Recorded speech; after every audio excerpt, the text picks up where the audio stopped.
penting dalam proses ini. Desain ini berfungsi sebagai cetak biru untuk implementasi menggunakan pengembang dalam menerjemahkan konsep dalam kode. Yang keempat ada pemodaan. Saatnya menulis kode di sini kita harus memperhatikan standar dan penggunaan kembali kode. Tahap ini juga mencakup pemilihan bahasa yang sesuai berdasarkan kebutuhan dan spesifikasi program. Yang kelima ada pengujian pemeliharaan. Setelah kode ditulis, kita perlu memastikan semuanya berfungsi dengan baik melalui debugging dan pemeliharaan. Pengujian memastikan bahwa aplikasi memenuhi kebutuhan pengguna dan berjalan dengan benar.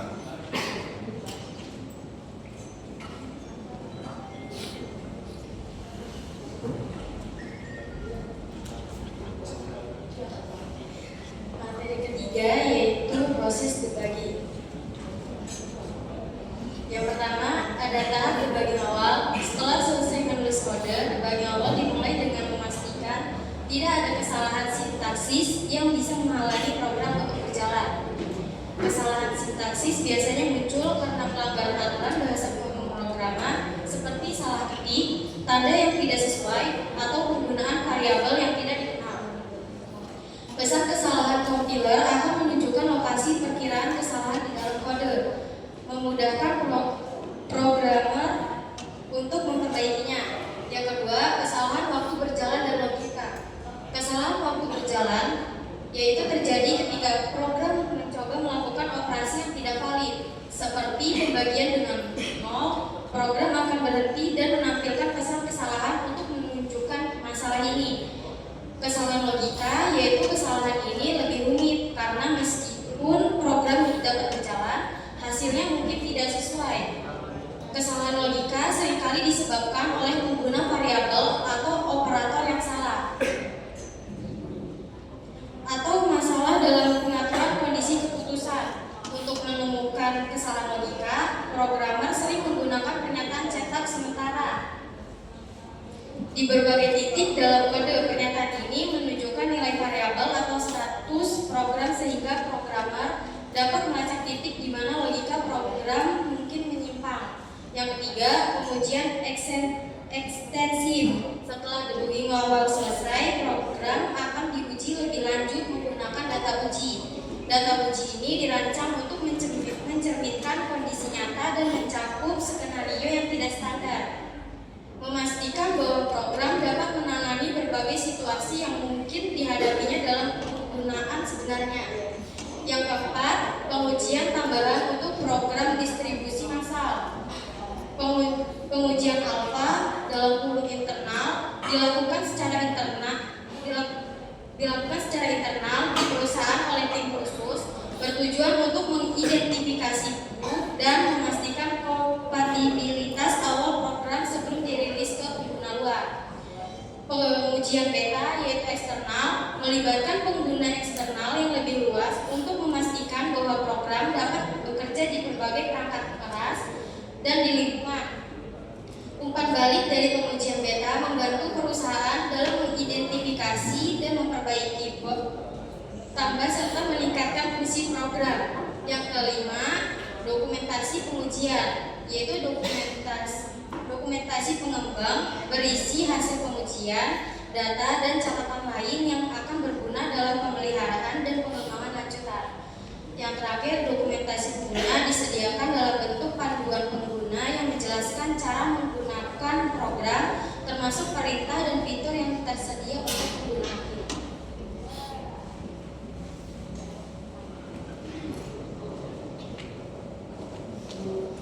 Oke, saya dari materi 4 akan menjelaskan tentang alat bantu desain dan pengembangan program.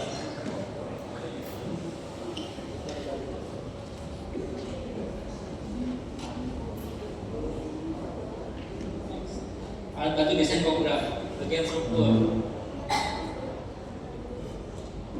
digunakan untuk memetakan organisasi modul dan program. Bagian struktur menunjukkan hubungan antara modul dan alur yang terjadi di dalamnya. Alat ini membantu mengalami arsitektur logika program secara keseluruhan dan menentukan urutan pengembangan modul. Yang kedua, ada diagram alir, flowchart. Diagram alir memvisualisasikan urutan langkah logis yang akan diikuti oleh program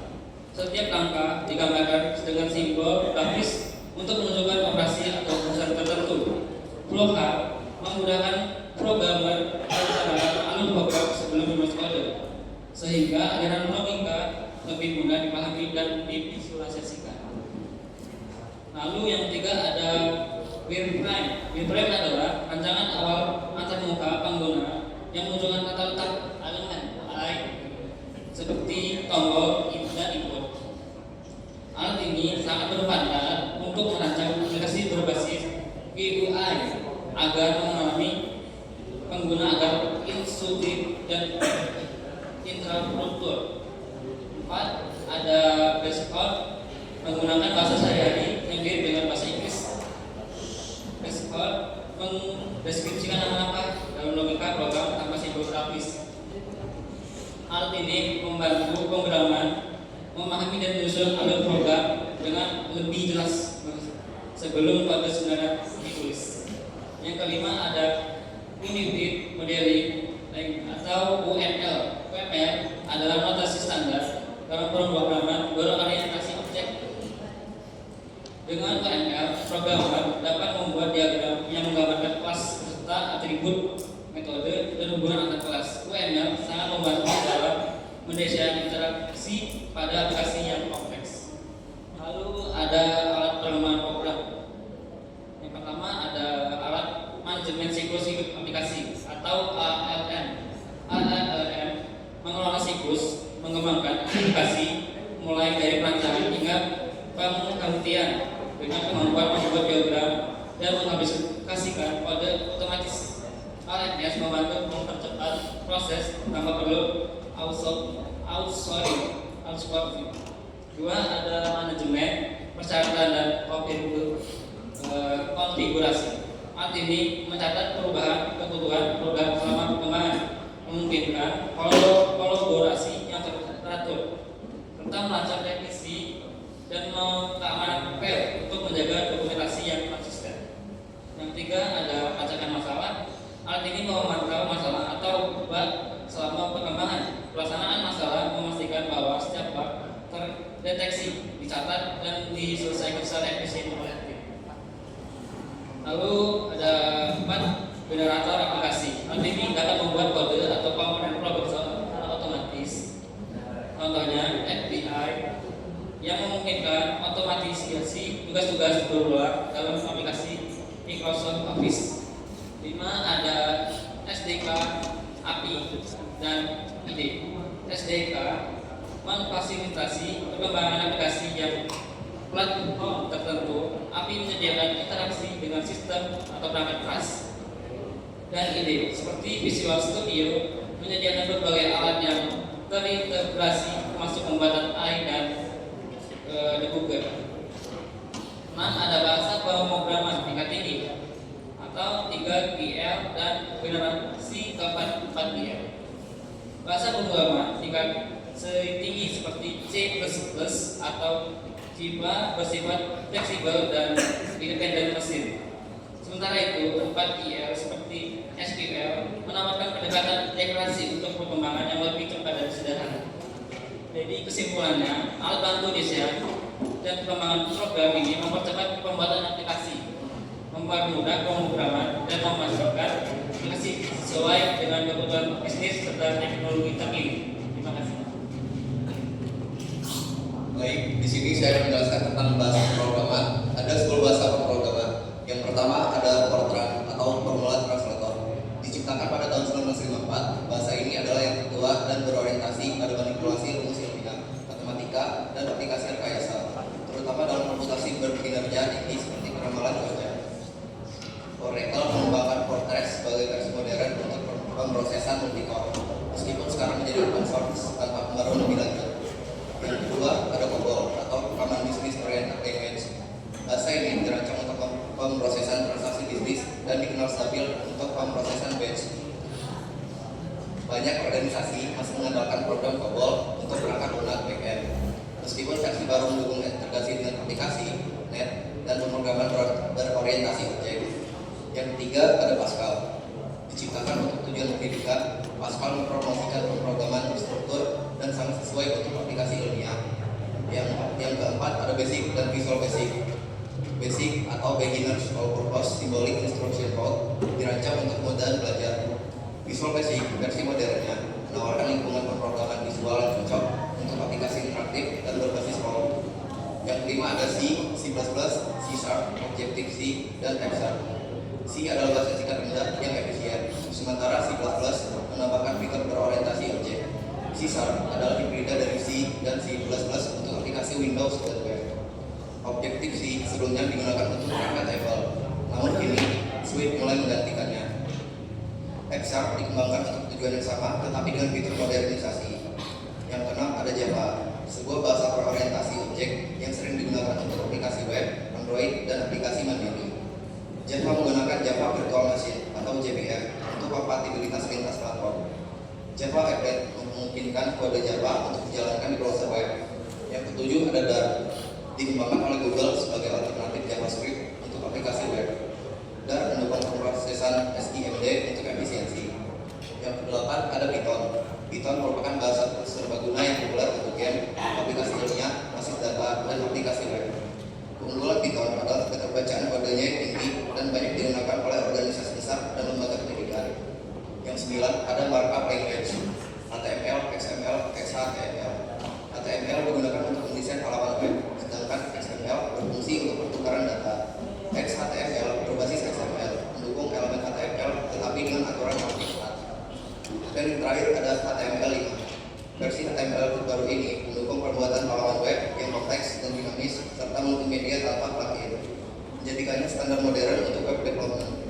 Setiap bahasa ini berfungsi untuk mengelola aspek tertentu dari interaktivitas dan pemrosesan data di halaman web. Dengan perbedaan utama di antara mereka adalah tempat eksekusi atau client atau server dan tujuan spesifik yang mereka layani dalam pengembangan web.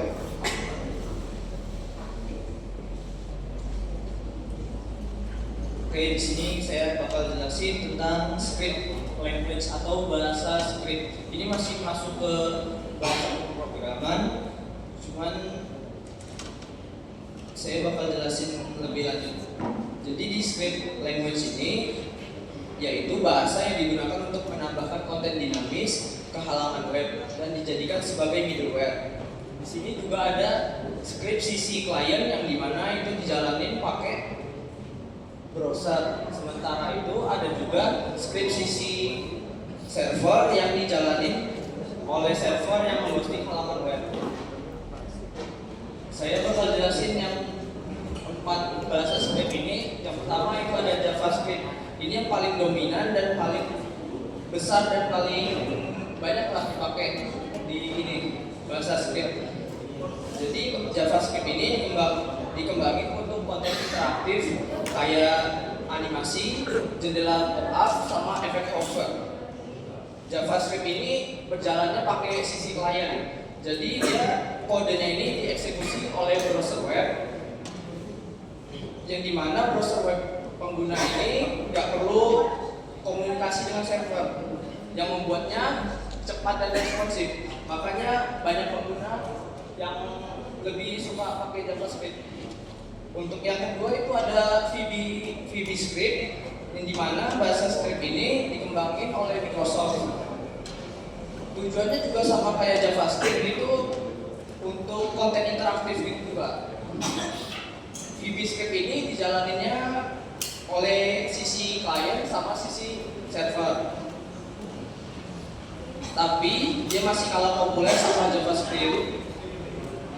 Untuk penggunaannya sendiri ini hanya dipakai di lingkungan Windows Explorer sama Microsoft sama Windows dan Microsoft Explorer. Untuk browser web lainnya itu kurang mendukung. Untuk yang PHP ini Hypertext Preprocessor itu digunakan untuk membuat halaman web dinamis yang dieksekusinya itu atau dijalankan pakai sisi server, yang dimana pengguna hanya melihat hasil yang dihasilkan saja, tapi untuk kode asli PHP-nya itu nggak bisa ditampilkan. Jadi membuat PHP ini cocok untuk aplikasi web yang memerlukan interaksi server. Contohnya seperti pengisian database. Untuk yang keempat itu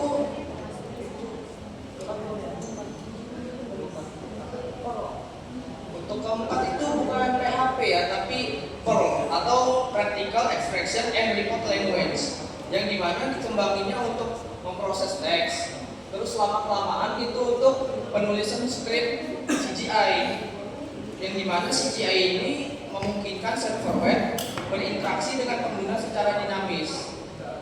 Kayak misalnya memasukkan formulir web.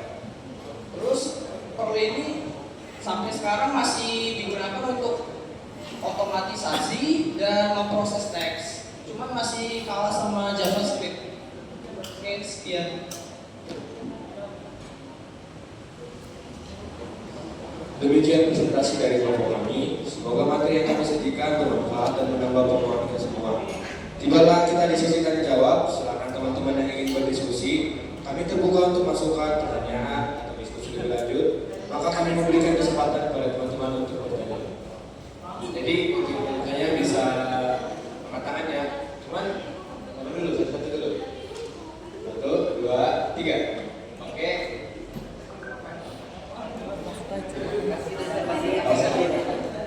Karena udah bertanya ada hadiahnya dari kelompok kami.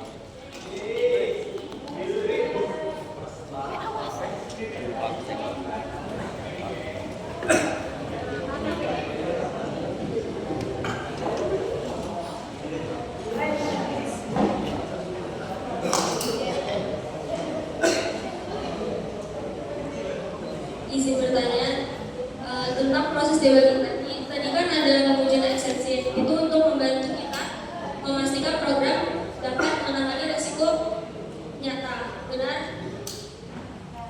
Nah, yang pengen saya tanyain, resiko apa yang mungkin atau akan terjadi jika sebuah program tidak didistribusikan tanpa melalui pengujian ekstensif?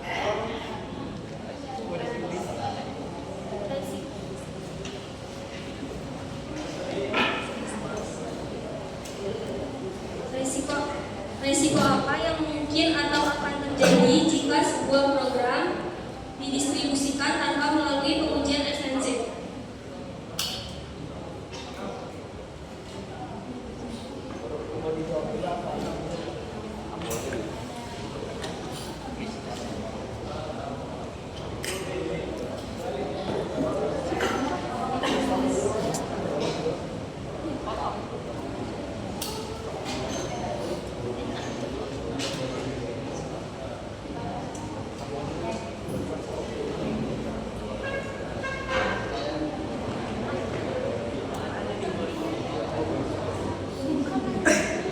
Oke, ada lagi yang bertanya dari kelompok kelas B dulu ya? 1, 2, 3.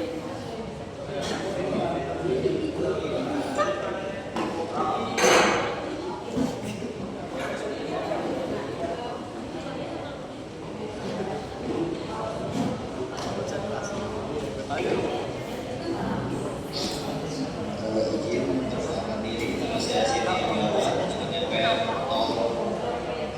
037 DP dari kelompok D.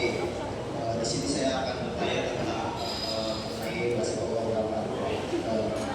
Pertanyaannya adalah apa yang menjadi perbedaan antara bahasa pemrograman satu dengan yang lainnya?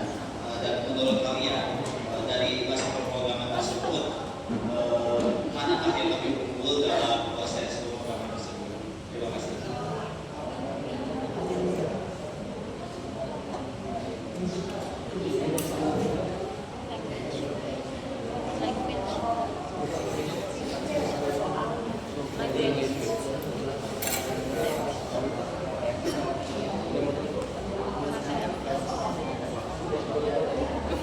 Kalau meragukan, makanya